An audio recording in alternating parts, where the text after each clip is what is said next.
You're listening to A Climate Change. This is Matt Mattern, your host. I've got Tony Pan on the show. He is the CEO of Modern Hydrogen. It's a company that takes natural gas and turns it into hydrogen. While doing so, he takes out the carbon, which is a bit of a modern miracle. So, Tony, welcome to the program. Thanks so much for having me. Well, tell us a little bit about Modern Hydrogen. How did it start? What got you to this particular idea? So we're a clean tech startup. Basically, our founding mission is to make energy both cleaner and cheaper. And that's actually really hard to do. I think what most folks don't get, the true difficulty of getting away from fossil fuels is that fossil fuels are incredibly cheap. Back when oil prices were a bit lower, actually, I think this might be true today now that oil prices have come down. I like to do the analogy that literally like a gallon of oil is cheaper than a gallon of milk at a supermarket. And so that's really hard to beat. And therefore, that's why it takes a lot of ingenuity to find solutions that can not only be clean, but can economically compete with fossil fuels. So that's our founding mission, and I explain that because we basically came out of a clean tech incubator and then had investments directly from Bill Gates to basically build new technology, what Bill likes to call energy miracles, that basically you need new technology, a new solution that can come down some cost curve so that at the end of the day, it's fundamentally economically competitive with fossil fuels. That's our belief of what it would take to get any solution to scale. Because as we kind of like to joke in office, but it's really true. Like we're based in Seattle. Seattle's a very liberal city, but it really doesn't matter if Seattle goes to like zero emissions. If people in Texas or Mississippi or India, China don't decarbonize, we're screwed anyways. And most of the places on the planet are not going to do this for some environmental goal. So we came out of an incubator focused on producing like new technologies that can fundamentally be cost competitive and cleaner at the same time. Sorry, that was a very long answer, and I haven't even told you what the company actually does. But I think if you look at our company, we're like 75% engineers or scientists. And so you have to understand the flavor of why are we trying to do all these crazy tech. That's the reason.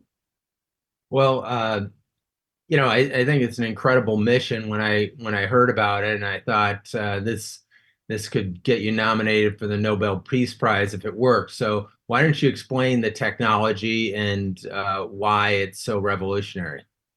So simply put, we produce clean hydrogen by decarbonizing natural gas.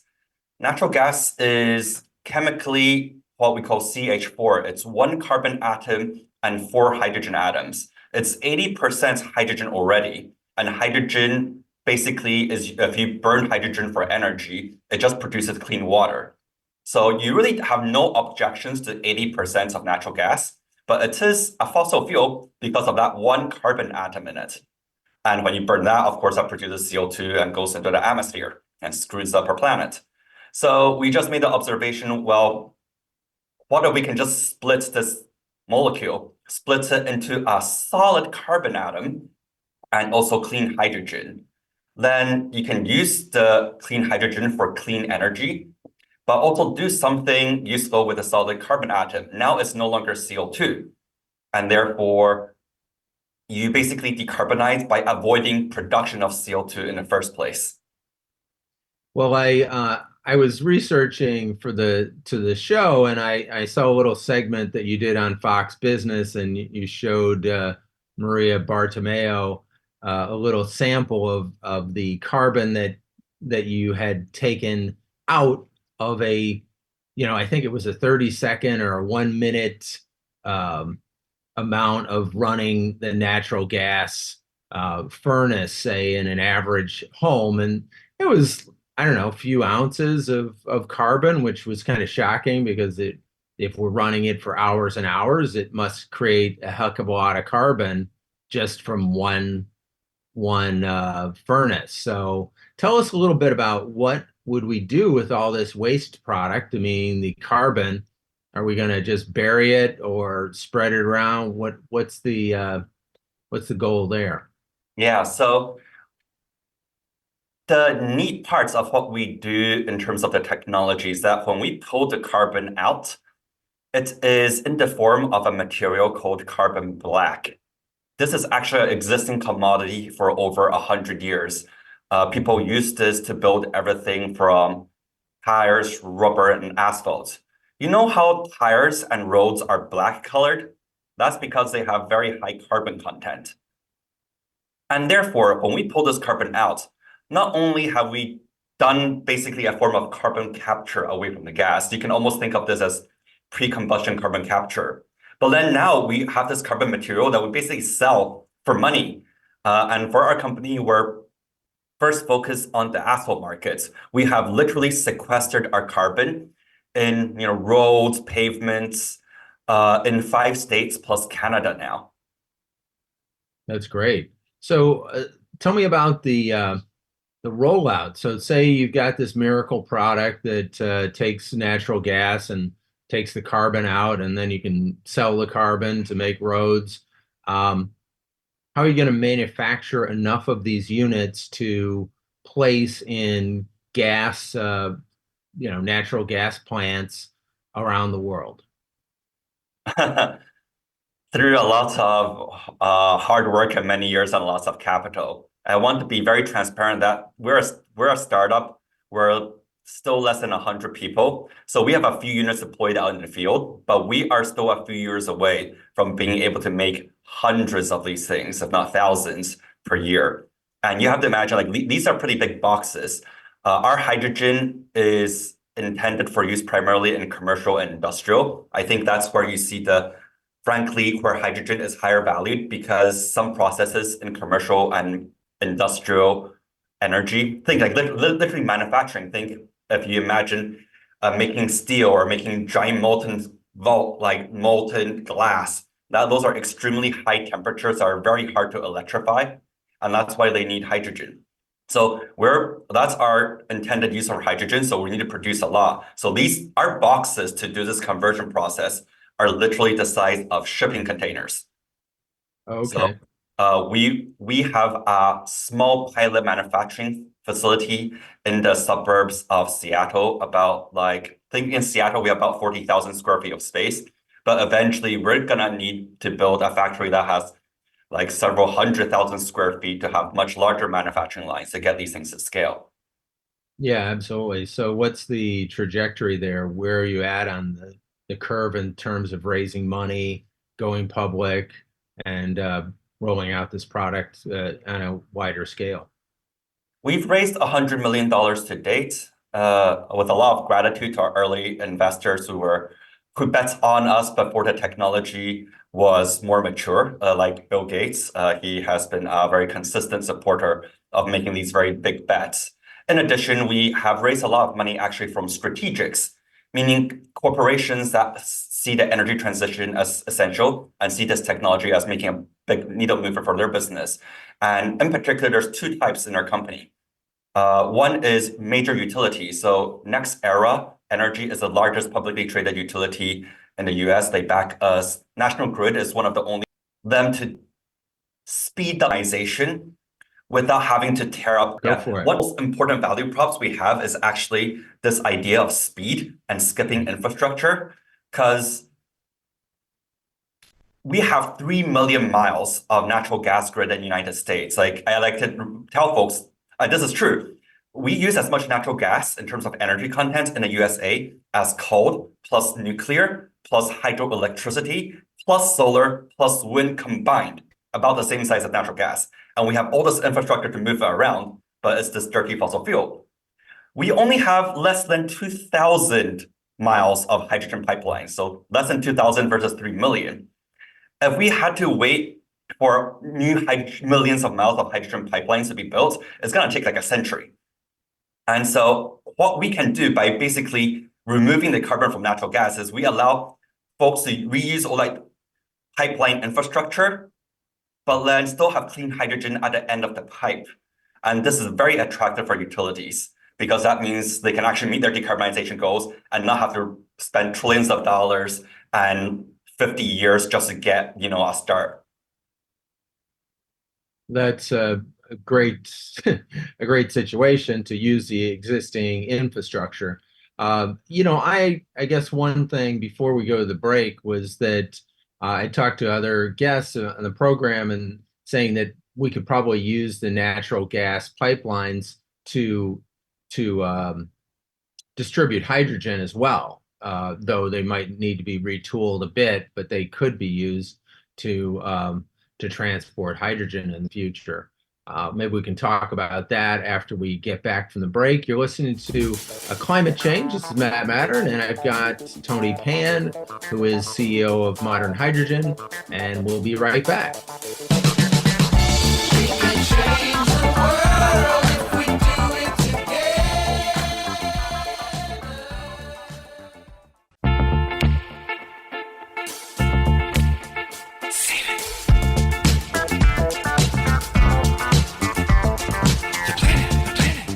You're listening to Climate Change. This is Matt Mattern.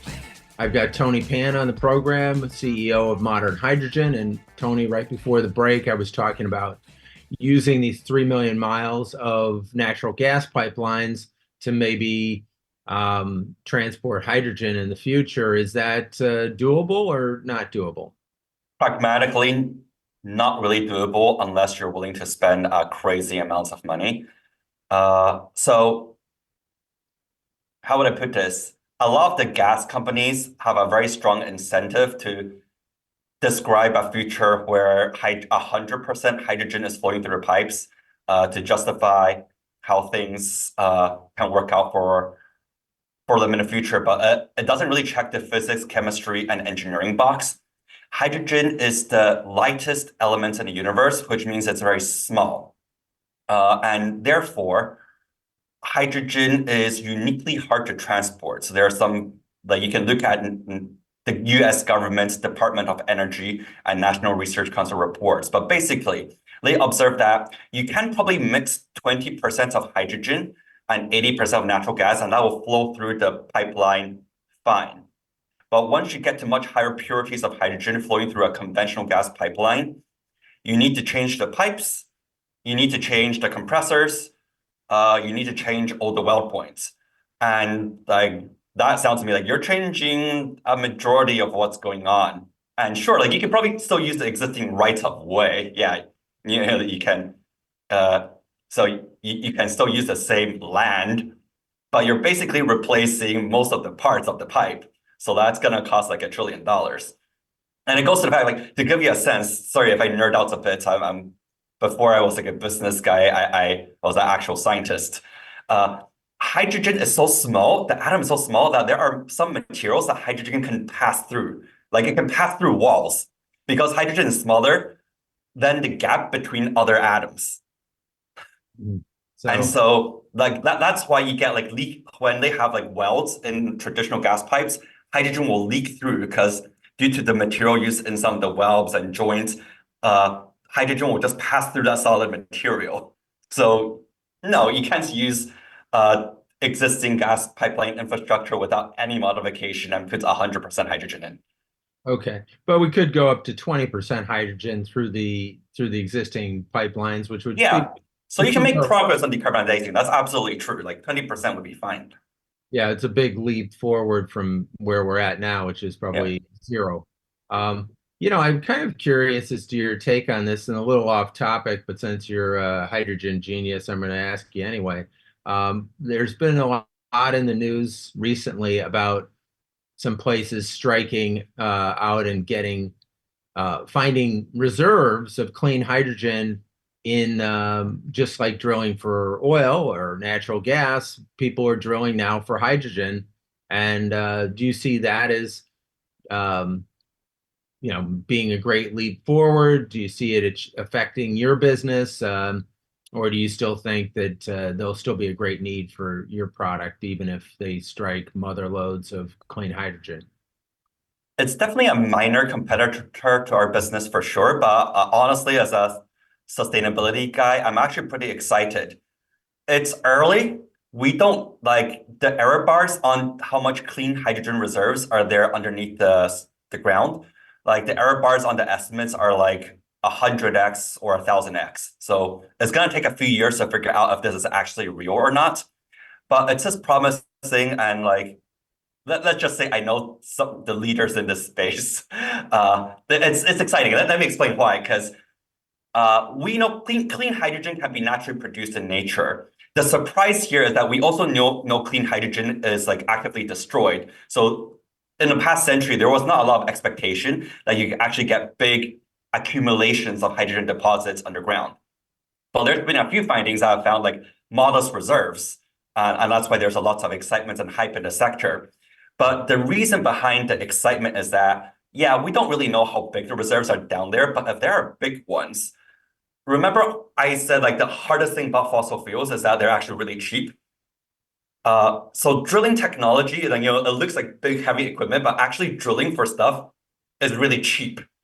So if they actually find a large hydrogen reserve underground, then they can basically drill for hydrogen at the price you would drill for natural gas, which is also super cheap. So this could be one of the cleanest forms of clean hydrogen in the market. Sorry, one of the cheapest forms of clean hydrogen on the market. And that's why there's a lot of excitement.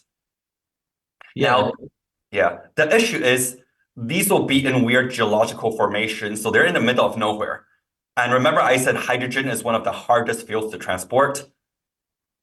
So basically, the expectation is that like most of this hydrogen coming out, like it's not economical to truck it anywhere.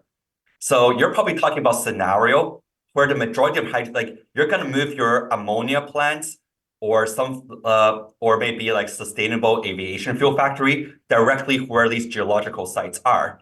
So they will definitely help decarbonize some application from hydrogen, but they can't do close to everything, not even close, because the hydrogen is not going to be located where the demand users for hydrogen are going to be. yeah, it's kind of fascinating how this puzzle is fitting together, and I guess that's why lots of experts are saying, "Hey, we should try all these different technologies," because you don't know at this point in time how they're all going to play out. But getting back to the tech that you were working on at Modern Hydrogen, maybe you could kind of go back to the beginning as to what led you to this path as you were in school, and what led you into the field of kind of being an environmentalist. So I'm a physicist by training, so just I hate credentials, but my education was like Stanford undergrad physics and then Harvard PhD physics. So uber nerd by training.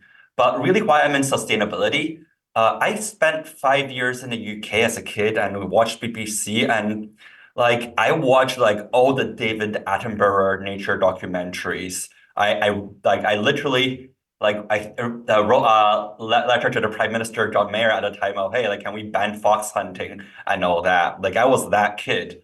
I thought I was gonna join Greenpeace. Uh, and so yeah, like that's always been a big parts of what I care about. I don't really know why that is, but I was that kid. And it's like I I want there to be like a rich planet, like in terms of the grandeur of nature, still around when I'm old and for my children and grandchildren, right? And but yeah, but I think also from a physicist standpoint, it was very clear that energy was exciting. Like the physicist's view of like human civilization, right, would be the Industrial Revolution. What happened in Industrial Revolution is that per capita, per human being, energy use went up 100-fold. The difference between us and someone living in the 16th, 17th century is that each American uses 100x more energy. And that is where our quality of life came from. And so like that sector was always like sort of fundamentally exciting to me.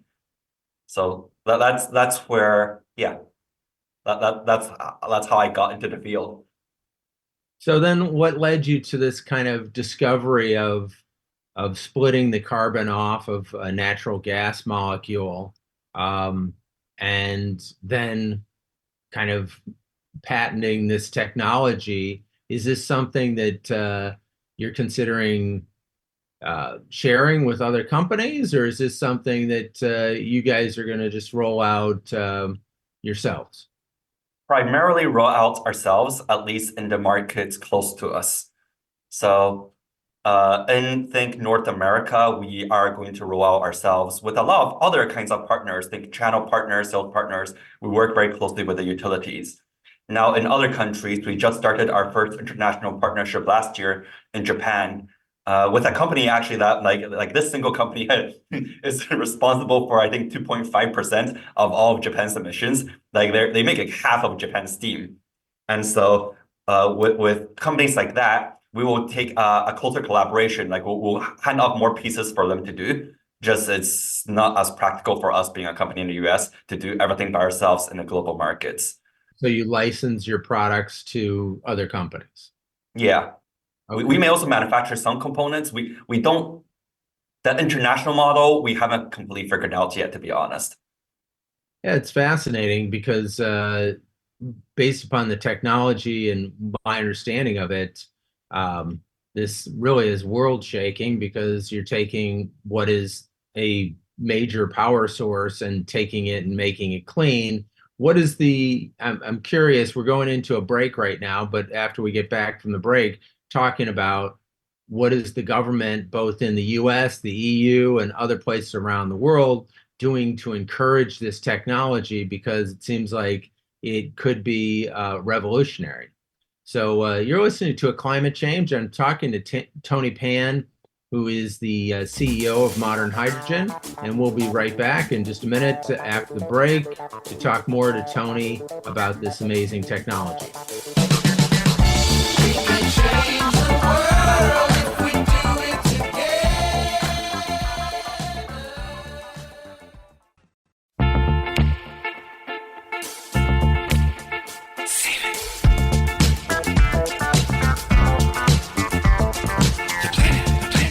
You're listening to A Climate Change. This is Matt Matter, and I've got Tony Pan on the program of Modern Hydrogen.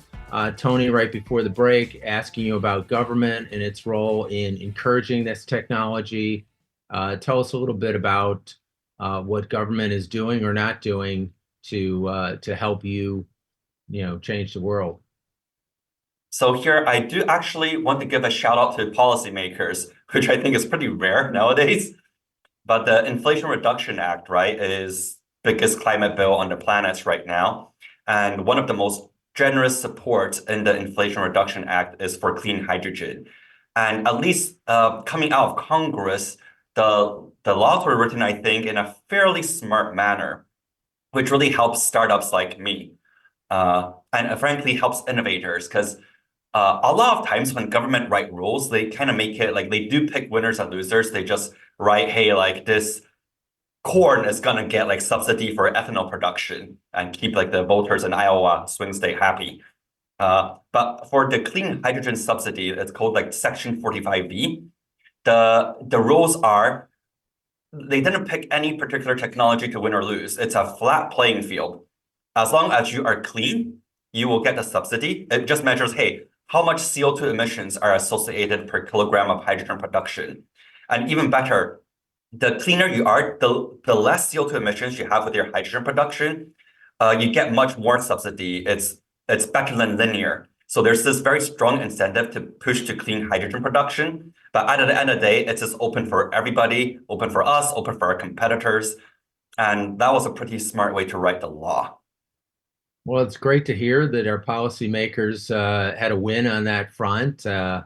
Had a number of guests talk about the IRA and how good it is, but I think I don't recall anybody making this particular point that you're making, which is writing the law to incentivize good behavior, and that's good law, right? Good legislation. So love to hear more of that in the future from our governmental officials. Why don't we just talk a little bit about go back to this carbon piece and what your company is doing with the carbon that gets created when you're splitting the natural gas molecule and why that's so important. Yeah. So the beauty about what we're doing really is selling the carbon as a material and locking it into the ground. So let me tackle the economic angle first. Our business model, in some sense, is really dumb. It's the simplest one in existence, right? Buy low, sell high. What do I mean by that? Uh, Natural gas in the United States is super, super cheap, and usually people just burn it for energy. And we have basically enabled the observation that, hey, if you can split the carbon out in the right quality, then the carbon is actually more useful and much more economically valuable. Think an extra zero. It's more than 10 times more valuable to sell the carbon as a material versus burning it for fuel. And therefore, what we're really doing is, get natural gas for cheap and then sell the components, carbon and hydrogen, for a lot more money. That's it. That's a business model. And that also goes back to my economic piece of this allows us to do the transition in a scalable and competitive way. Like we will get, we qualify for all sorts of government support and incentives from the IRA, but we don't really need it because ultimately, right, for a lot of other folks, for example, let's take CO2 capture, carbon capture and sequestration. Essentially, CO2 is a waste product. And so people spend money capturing it and injecting it in old oil fields. And for most part, to do all this work, they rely on government paying them for the CO2 avoided. We don't rely on that. Like our carbon is more than 10 times more valuable than doing the CO2 capture stuff. And the people buying our carbon don't necessarily care anything about the clean credentials. They just need the carbon as a solid, useful material to build their stuff. Today, so as I said, right, we sell our carbon to basically make roads, asphalt. So if you look at a road, it is today made from a bunch of aggregates and this material called asphalt or bitumen. That is basically made from the oil and gas industry. So basically we allow folks to buy less other products and buy our stuff, and it helps actually make roads 10 to 20% stronger. So they're doing all of this, not because the government's forcing them to, but just because it's good for their wallets. And I think that's kind of the holy grail in any climate solution, right? Like how do I convince somebody who is much less rich in China to go and do this? Right. Well, that's amazing and a great outcome there, using less oil and gas products to make asphalt, and using this carbon, which is a better product and is sequestering carbon at the same time. I guess I have a question in terms of, say we roll this out and we're just making megatons of this carbon black which is the kind of waste product from splitting the natural gas. How many will we really have a use for all of it? I know there's use for it making the asphalt and the roads, but do we make that much? Do we have that many roads to to use all this carbon black, or are there Yeah, other purposes for it? that's a phenomenal question. The answer is not to decarbonize all of natural gas. So in the next 20 years, I'm not worried. 200 million tons of bitumen is used every year just to make roads. So there is so much runway for us to grow and expand as a business and make sure this carbon has a home to go to. But as big as the asphalt markets is, natural gas is bigger right now. Is still much bigger. And so at some point, you do run out of roads where you can sequester this stuff. And so then you need to go into other market applications. And one that we're looking very closely at is also concrete. We've done some tests where concrete with some of our carbon mixed in becomes stronger. And that is much higher volume than even roads. And so that could be another market to swallow all this carbon. But yeah, sort of what I hope will happen in 20 years is that actually a lot of natural gas demand goes down because things have been electrified. So there's actually less gas that is needed for my company to decarbonize. I know this is like maybe, but I'll tell this to investors too. I don't want to decarbonize all the natural gas on the planet. I want some of that I want a lot of that to be electrified. But it's just that there's all these applications, especially in commerce and industry, or making like food that you can't electrify. And so like our technology needs around to like make hydrogen for that. But I hope that actually like we don't have to find a home for all the carbon pulled out of the current demand from natural gas because it's going to go down. Well, that's good. Yeah, I mean, we're going to work in concert with other technologies. When do you think you're looking at having an IPO with the company?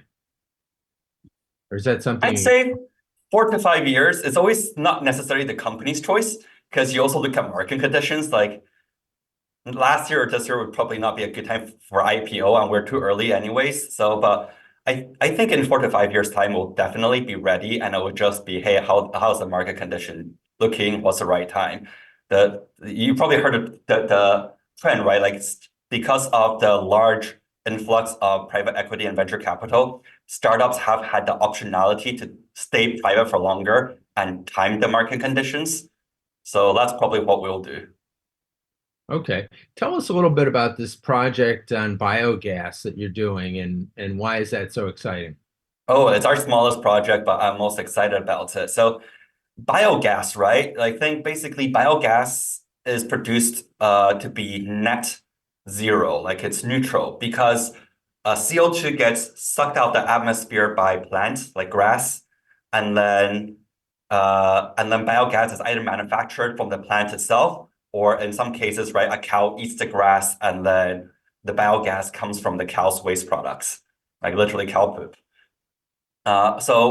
So when you burn up biogas, it emits the CO2 back into the atmosphere, but because the CO2 came from the atmosphere, it's neutral. But now, if you add our technology onto the biogas, then we break the biogas apart and end up with clean hydrogen and solid carbon that we are sequestering into the ground. So when you pair biogas with our technology, it is equivalent to pulling CO2 out of the atmosphere and putting carbon back into the ground. This is the holy grail of negative emissions. In the Paris Climate Accords, it's already pretty much admitted that it's kind of already too late. We've already emitted CO2 too much in the atmosphere. We are going to need ways to pull CO2 back out and put it underground to truly save the planet. And that's incredibly hard. And I think our technology solution is one of like maybe less than like 4 options on the table that can actually economically do that. So this is like one of the only ways I think that would be pragmatic to repair the atmosphere. And that just makes me happy.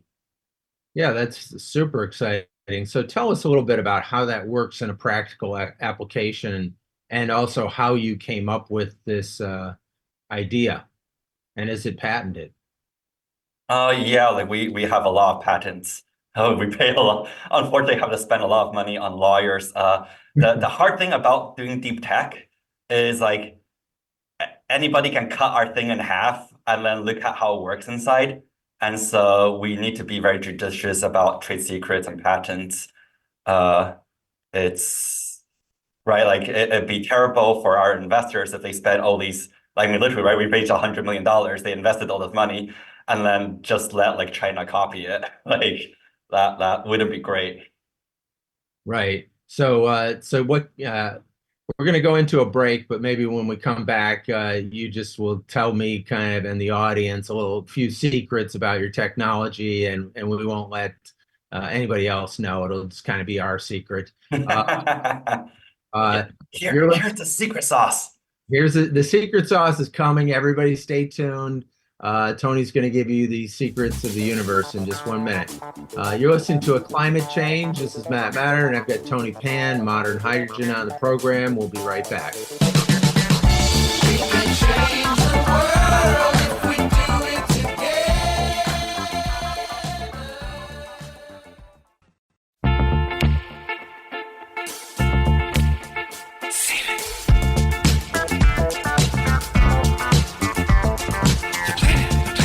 You're listening to A Climate Change, and I've got Tony Pan of Modern Hydrogen on the program. Tony, right before the break, you were planning to give us the secrets to biogas and how to create negative emissions, which is, as you said, the holy grail of the environmental movement, which is to sequester more carbon and pull it out of the atmosphere so that we can potentially really give ourselves a better chance at not having a complete environmental disaster. Yeah, I can't actually reveal the secrets of how the technology works, but the I will say that like in our technology space, really the carbon piece is the more important piece, right? So it turns out it's actually not that hard to uh, split fossil fuels into hydrogen and carbon. You just basically put it in a box without oxygen and heats it to very high temperatures. It's called pyrolysis. You can break a lot of hydrocarbons up if you just heat it in a low oxygen or no oxygen environment. The hard pieces that is the really the secret sauce of our technology is number one, being able to do it so that the carbon comes out of a particular quality. That's hard because the carbon, like again, right, the economics depend on you being able to sell the carbon for a lot of money, and we can. We already have. Uh, but like that part's hard to get right. Second is like solids handling. Like this is a lot of carbon that's being created. It turns out you create probably 3 to 4 kilograms of carbon per kilogram of hydrogen, and carbon is just heavier. So you actually need a lot of, I think, mechanical systems to handle the carbon. That's also really hard and something that we're very good at. And the last thing is do this efficiently. This process, right? I said you do need to heat it up, so it takes energy, and so if you're not like doing this efficiently, you end up wasting a lot of energy. It hurts the economics. It hurts the overall like CO2 footprint, and so you also need to get that right. So devil's in the details. Right. As far as the biogas, let me just kind of get back to it in terms of like animal creation of biogas. How is it that you could capture any of that? It seems that's kind of a difficult, tricky thing to. Yeah, good question. So the simple answer is other folks do that. Our company doesn't. So for example, our project is literally with cow poop. So there is an existing biogas farm in Washington State, actually with the Tulalip tribe, the locals that basically they have a cow farm and they collect the cow poop and puts it into what's called a digester, so that all the cow poop ferments, and then that emits essentially methane, which is the biogas that you need to put through some filter so it's pure enough. But they've actually already built that, and there's biogas projects all around the country. Oh, But yeah, you basically have to aggregate the material, whether it's plants or animal waste, and then you basically let it ferment. It's okay. actually not that dissimilar from what happens in your gut. If frankly, when you burp or flatulence, a lot of that is also methane, natural fermentation. So this is more artificial fermentation. But other companies deal with that. We add on the step to turn the biogas into clean hydrogen and sequestered negative footprint carbon. So you're taking that cow poop emissions and taking it and cleansing it further than what the existing technology was. Is that? Yeah, that's right. So again, biogas, it can reach carbon neutral, but we can turn it carbon negative. Mhm. So tell us just one more time for those of us who didn't do as well as physics as you did, or chemistry, how that's done. Yeah, so it all starts with photosynthesis, which is plants, right? Plants make their food by using sunlight, water, and CO2 pulled from the atmosphere to make sugars. So plants are sucking CO2 out of the atmosphere all the time. Usually, unfortunately, what happens afterwards is like the plant dies and then decays and the CO2 gets re-emitted back into the atmosphere. But you can step into it. If you step into it either by harvesting the plant material, or in some cases, if the cow eats it, then you're harvesting the cow material. If you harvest that material and ferment it, in the process, methane, which is the same chemical as natural gas, is created. And now if you interfere in that loop and capture it, then you can use that for energy and burn it. And usually when you do that, yeah, when you burn it, the CO2 does end up back in the atmosphere again. So it's just a closed cycle. CO2 comes from the atmosphere in the plant, and then when you burn the fuel that's created, the CO2 gets re-emitted back in the atmosphere. But it nets out at zero. With modern hydrogen intervening in the process, now when we intervene and take the fuel, the methane molecule CH4, and split it up into solid carbon and hydrogen, then we put the solid carbon back into the ground, CO2 is never created, and then hydrogen is used for fuel and that burns cleanly, which means that we've stopped the latter end of the CO2 going back into the atmosphere. So then you still have the front end where the plants are pulling it out. So plants are pulling CO2 out of the atmosphere. With modern involved, the CO2 does not get back into the atmosphere, and therefore net it's negative emissions. You are sucking CO2 from the atmosphere and putting the carbon in the ground. Thank you, Tony. You're a good teacher, so I think you've educated me at least to, maybe a little higher than kindergarten level. We've got a little ways to go on my chemistry education, but you've made a good start. Tell us a little bit about infrastructure permitting and the electricity grid, and we've certainly heard a lot about that recently. And what's your kind of, in Modern Hydrogen's, kind of concerns related to that going forward? Thank you. So one of modern hydrogen's superpower is being able to reuse existing infrastructure to deliver clean energy. In fact, that's for our utility partners, that's the most important reason why they're engaging with us. But this is still a problem that deeply concerns me as just someone in the sector and an environmentalist, frankly, right? Like, we need to electrify how lots of our economy, for example, with renewable electrons, solar and wind, and hydro and nuclear and all that. But essentially, look at all the projections. Energy demand is still going up, right? And there are a few statistics that people in climate typically know, right? Electricity is only 1/3 of all energy demand. And even in electricity today, renewables are about like 10%. So solar and wind, I think 12%. So, they're 12% of 33%. So they're a tiny fraction of total energy. And we need that to go up.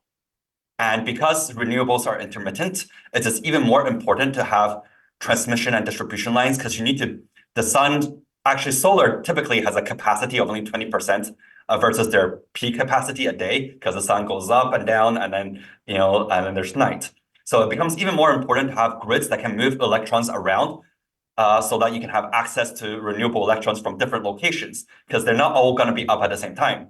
So it comes down to, like, we need to at least double, if not triple, the capacity of our grid to do a sensible fraction of the energy transition. And in contrast, so the US grid is, depending how you count it, 6 to 7 million miles long.